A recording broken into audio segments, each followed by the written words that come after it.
Cowboys leading Kansas City 2-0. And let's go back to 1975 for a record moment as the Pittsburgh Steelers' Lynn Swann ran against Paul Krause of the Minnesota Vikings.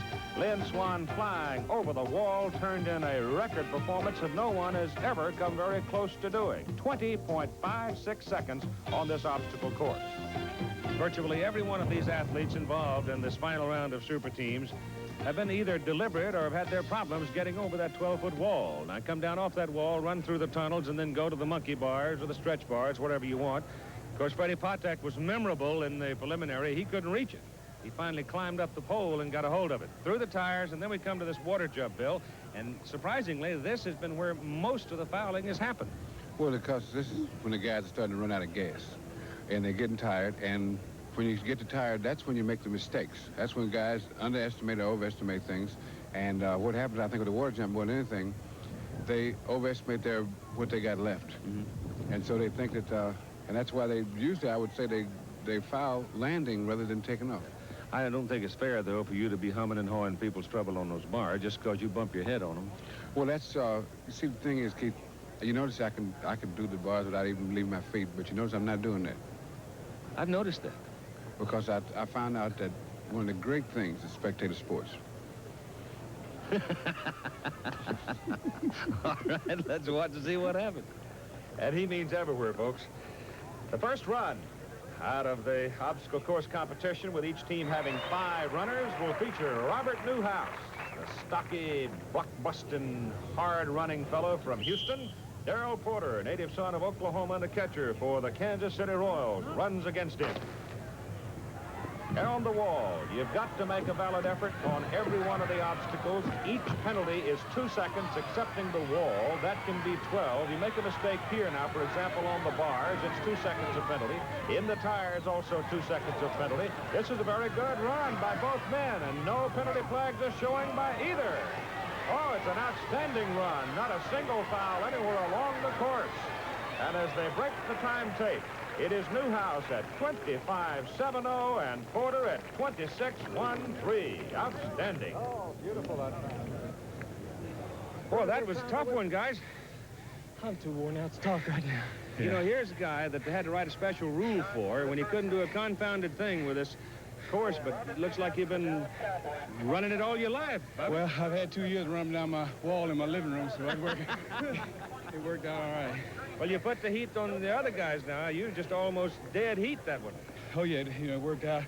I'm still thinking about that wall. I don't know how I've been getting over it, but I got over it twice, so that's all I got to do for you. That's a great effort. Thank you. Remember now, it is cumulative time, total time by all of the runners that determines victory as we look at Randy White. And when I referred to him at the very beginning of the show as a farmer, that's exactly what he's doing now, farming in the off-season. Dennis Leonard, the right-hander for Kansas City, 20-game winner, is a young man who found success in Kansas City after being born in Brooklyn. And here we go. Randy White a little bit slow with that first step on the wall, but they both clear it. I'll be surprised, Bill, if these two big guys make it through here without some kind of penalty. Yes, Keith, this is the finesse part of the course. And they went from using their arms to trying to use their feet. You notice I said trying. Dennis Leonard getting tangled up in the tires. Came into him a little fast, and you just simply have to take your time. And each man will have 2 red flags behind him. Where Porter and Newhouse ran the course with no fouls, Dennis Leonard and Randy White took care of that. But it is still very close on the obstacle course total time. Here's Denis. Well, now they're going to call him Bigfoot.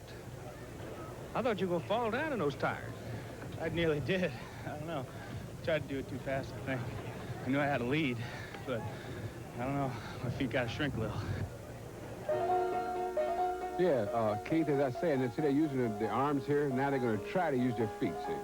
And he's trying to measure for another pair of shoes. I don't think he ever did get his feet into the tires cleanly, and once he got out of balance, it was all over. And I think of all the events that I've seen in a quarter-century of covering sports, I've had more belly laughs watching people try to run this obstacle course than anything. Here are some memories.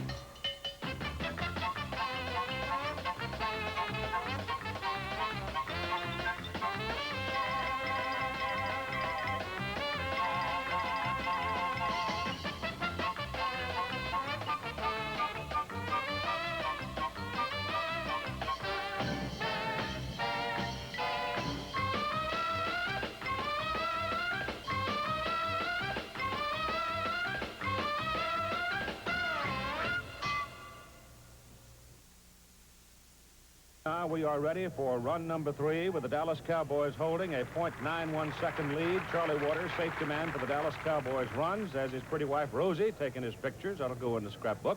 And Charlie Waters will be running against Kansas for Freddie Patek. We're ready to go now on the obstacle course. Patek running against Charlie Waters. And Freddie, who couldn't reach the bars the first time he tried it in the preliminaries. Let's see how he handles this. But he does run almost straight up. Oh, look at that. He jumped right up and got a hold of it. But Charlie Waters has the lead coming out of the tires and heading for the water jump. Dallas going into this third run with a .91 lead over Kansas City. Patek beginning to roll up some penalties behind him. He has a total of 4 seconds of penalty. Waters' run is clean, 26-1-3, with Roderick Newhouse joining the cheerleaders for the Dallas Cowboys. And the Dallas lead grows now to better than 6.5 seconds off the fine run by Charlie Waters. Mistake-free run by Waters. Patek accumulating 4 seconds in penalties. He totals 31.77. Now here comes Drew Pearson for the Dallas Cowboys, and he's running against Amos Otis. Here's O.J. Simpson to talk with Amos. The pressure is on him right here. Well, Amos, we haven't had enough events to call this a rain out, so what is the strategy now? You got 6 seconds to make up. I tell you, 6 seconds, that's a lot today, because the other day I said 11 seconds wasn't that much, and we lost 11 more. So I guess I got to try to get down there and do the best I can and try to make up 6 seconds. Good luck. And good luck means that when you're down by 6.5 seconds, you really have to hurry, and this is not the kind of a thing you really want to hurry on. You hurry here, but once you get over the wall and through the tunnel, then you better be careful, because if you get in too much of a hurry, you can make a mistake very, very easily. Amos working very well right here. Drew Pearson well over the water. Pearson, both men knocking down the high bar, heading for the hurdles, and it is Pearson with a strong finish. And he actually beats Otis to the tape. Both men getting 2 seconds of penalty, knocking down the high bar, and Otis is not able to gain a thing for the Kansas City Royals, as the difference goes now to 6.63 seconds for Dallas. Trying to pick up points on Drew Pearson is going to be kind of tough, because he's a pretty good athlete. But here, Otis has a chance, because Drew Pearson had a rough time getting up. But I think that that took a little too much out of Otis, and then Pearson comes on very strong at the finish. Run it out to the very end, and that's exactly what Pearson did, and Otis was not able to gain a single thing. An old teammate of Bill Russell right there with the Boston Celtics, Bob Cousy, the commissioner of Superteams. Let's go back to the start line. O.J. talking to Frank White. Well, Frank, it seems the only chance your team has is if Cliff Harris fall down. But you had a pretty good run the last time. You had a 24.9, I believe. You can beat your personal best here. Well, O.J., there's no way of knowing. I got to wait and see I hit this wall before I can go through the rest of it. I've had trouble at the water, and I'm going to try to jump before I get there and hope I can clear it on the other side. And if I can get past that, I should look pretty good.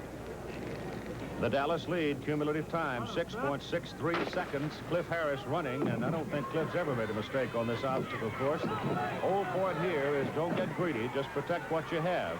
Frank White getting the lead coming down off the wall, as I think it's obvious that Cliff Harris intends to be very deliberate as he runs the course, trying to hang on to Frank White, not let him run completely away from him. Good effort by Frank White, though. Both men running very well. There are no penalty flags behind either. It is a clean run for both men. 24.88 seconds for Frank White. That's an outstanding run. But Cliff Harris with a 25.80 run and no penalties, and the Dallas Cowboys now have taken a 3-0 lead over the Kansas City Royals. Oh, that Cowboy's tough. Caution is the better part of valor. In your particular position, did a good job. Thanks, Keith. It was tough. I knew he could run a good race. 24, but I was just trying not to get any penalties. The double penalties on that you know, that was the best thing. Just not getting penalties. And so after 3 events, Dallas $24,000, Kansas City nothing. Go next to the Punahou Pool.